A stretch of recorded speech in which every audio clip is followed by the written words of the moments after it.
Hello, boys and girls. Lord Hawkeye here again. This is a response to a user by the name of Njanovic1980 who PM'd me telling me, hey, I got a video and you're mentioned in it. Come check it out. I did. And I thought his name looked familiar. It's the same guy who made that Hawkeye snake oil vid, which I barely gave a passing mention to. Anyways, the vid in question here is basically 4 minutes in a very arrogant, snarky, and roundabout manner to say that if you don't like the government, go move to Somalia where there is no government. Herp-de-derp.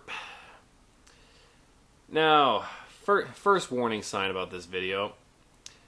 The featured video on my channel is the top 11 favorite statist arguments video. And the very first argument I address in that video is the love it or leave it argument, i.e. what he's doing right here. What does that tell me? It tells me that this individual has not read his opposition at all. He has made no effort. He didn't even watch the very first video on my channel. He didn't do any research, nothing. He just went with the straw man stereotypes and ran with them. So already this does not bode well for the quality of the hard-hitting research and thinking that's gone into this video. But hey, let's be fair. Let's be fair. And basically the problem I have with love it or leave it is this is an argument you're only making because you personally have never been inconvenienced too much by the government, and so you can't imagine why anybody else would have a problem with it. It's a really self-centered way to approach the issue. Because, I mean, I personally haven't been inconvenienced too much by the government either. Surprise, surprise. The reason why I do this is because I've seen people who have. I've seen people who have been wronged by the government and denied any justice. People who police burst into their house, shot their dogs, frightened their children, and it turns out they were at the wrong place, and the officers involved completely shielded from any consequences, and the courts just completely stonewalled the family when they tried to get justice. I mean, stories like that. That is my problem with government. And not just extreme cases like that, just the entire setup of how people can initiate force on others and get away with it just because they're in the government. And this is, yeah. Anyways, I'm getting off track.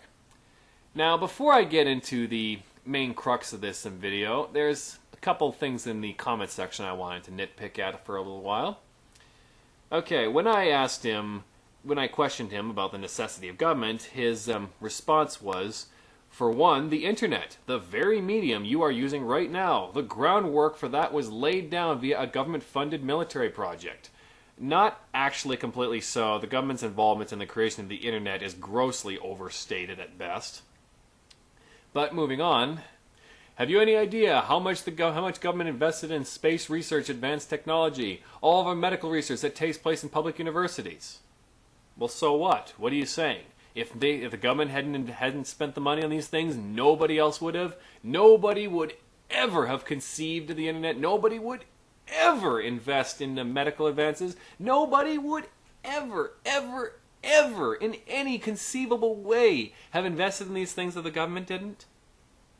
Where do you get that from? What proof do you have? Nothing. See, this is the difference between a good economist and a bad economist. A good economist considers the unseen. A bad economist looks only at the seen and nothing else. And that's the problem with your argument here.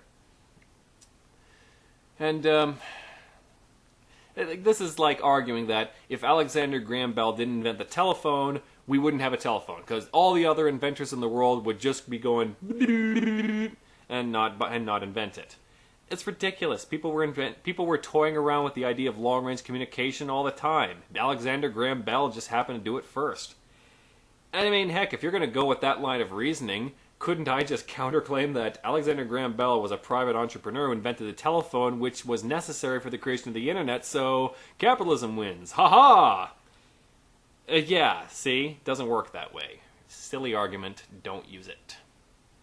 Anyways, the other part of this comment was, your private property wouldn't even exist without society recognizing those rights and the state backing them up. Property is a social construct. Ugh, I am so sick and tired of this. Okay, what do we derive from this assertion? I only have my property because society lets me keep it. So you'd be totally okay if society one day said, "Okay, I changed my mind. I'm taking all your property now." If the majority just voted to take your house and all your stuff because they need it for whatever reason, you'd be totally okay with that. Like I said before, boys and girls, don't use arguments you wouldn't accept yourself. That's just ridiculous. Because no, private property is derived from the idea that you are responsible for the effects of your actions. If you wish to see more about this, there is a link to a video in the bottom which goes into a very detailed case study on this. That's one bit of your homework for today. Anyways, moving on. You also seem to imply in the comments that governments are against slavery and capitalism is for it. I have another video I made myself. It's only a couple minutes long, which explains why this is a fallacious claim as well.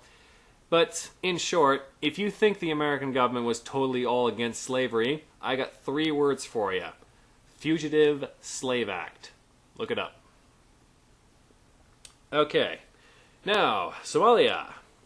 The bread and butter of the statist argument. Whenever someone questions the government, just point to Somalia and say, "Ha! Just look how shitty they are without a government! Ha ha!" If only these people actually did some research on Somalia, they'd realize how they completely shoot themselves in the foot with this. What am I talking about? Let me explain. Here's first a little history lesson. Somalia has not historically had a weak central government or no central government at all. I'm sorry, folks, but that just ain't true. Somalia gained independence from their colonizers in 1960. Their democratic government was deposed by Barre in 1969. He ruled as a military dictator, I need to stress that very carefully, since the late 60s until his government collapsed in the 1990s and statelessness ensued. While he was in power, Barre spent 90% of state income on military and barely anything on his people. He ravaged the land, took whatever land from the citizens he wanted to. He suppressed free speech, imposed very strict centralized planning, like all private entrepreneurs or whatever couldn't even wipe their asses without his say-so. And in addition to all that, he engaged in imprisonment, torture, and murder to anyone who so much as looked at him funny. During his reign, Somalia had one of the worst human rights records in all of Africa, which is saying quite a lot. So, I don't know where you get this idea that Somalia is so shitty because they have never had a government, because it ain't so. It simply is not. Now, what about now? Well, in the 1990s, Barre was deposed through a coup, and they were left stateless. No government has arisen since. The truth is, since then, their living conditions have actually improved, and there's also a link down below backing this up. You see, I actually do my homework on these matters, unlike you. But anyways, Somalia has been stateless for a little less than 20 years, and for all of their history before that, they've always had governments, and typically very, very bad ones, who absolutely were responsible for some horrible atrocities. So, let's just get this straight here. Because statelessness was not able to single-handedly, in less than 20 years, undo all of Somalia's history of tyrannical governments and horrible exploitation of the people. Because statelessness was not able to, only in 20 years, reverse all of that and turn it into a paradise that even America would be envious of, that to you is proof that statelessness no worky. And if that's not ridiculous enough for you, consider this. How long has statism promised us health care and education for all, the end of poverty, and world peace? That's been promised to us at least since the 1930s and even before then. That's been the promise of statism pretty much since the beginning, 6,000 years ago. They've always said, if we just have a government, we can get rid of war, we can feed everybody, we can help everybody, all this great stuff, and it doesn't happen. It has never happened.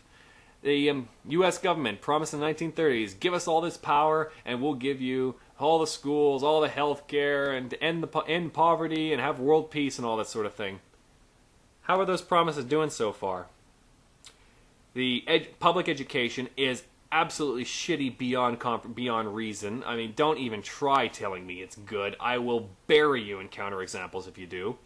Poverty was actually going down before the welfare state. Once the welfare state was put in, came to a screeching halt. It's just systematic poverty that's inherited from your parents, and you just can't get out of it. Let's see, what about world peace? Nope, we ain't got that. We sure as hell ain't got that. We got war after war after war. Even the fact that the American government can't even afford wars, they still keep doing it anyway. I mean, over and over and over. The promise, just empty promises, decade after decade after decade, century after century after century, and you're going to tell me state isn't worky and statelessness doesn't work because it hasn't been able to undo all of it in less than 20 years. Unbelievable. So, lesson of the day, boys and girls. If you're going to come in and try to state your claims to me, go ahead. I'm all for it.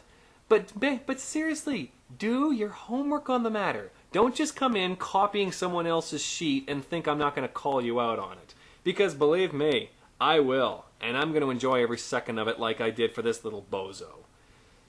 So yeah, these, like statelessness and the ideas of the non-aggression principle that we talk about, we have discussed and debated and analyzed these ideas for years in excruciating detail. If you really think that you're going to debunk the entire thing with 5 minutes of sloppy, casual, off the top of your head logic, you're delusional. Seriously delusional.